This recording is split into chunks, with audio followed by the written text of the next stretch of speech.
4 of them were intentional fouls at the end of the game to stop the clock. So that's 18. One of them was iffy and probably shouldn't have been called, where the guy kind of, touched his hand and then he kind of quickly shot it, and it shouldn't have been a shooting foul, or it shouldn't have really been a foul.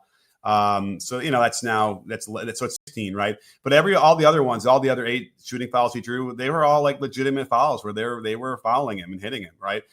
The only thing I get frustrated with that whole conversation, and SGA is part of this too, is that they always say like they can't handle that the actual fouls that were called were legit, that they just kind of move on to, well, the other team doesn't get those same calls.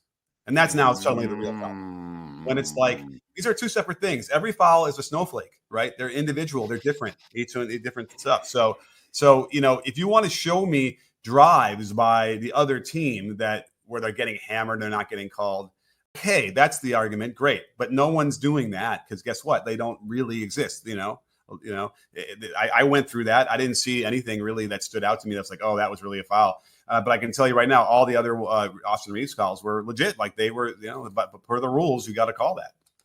He's very hard to go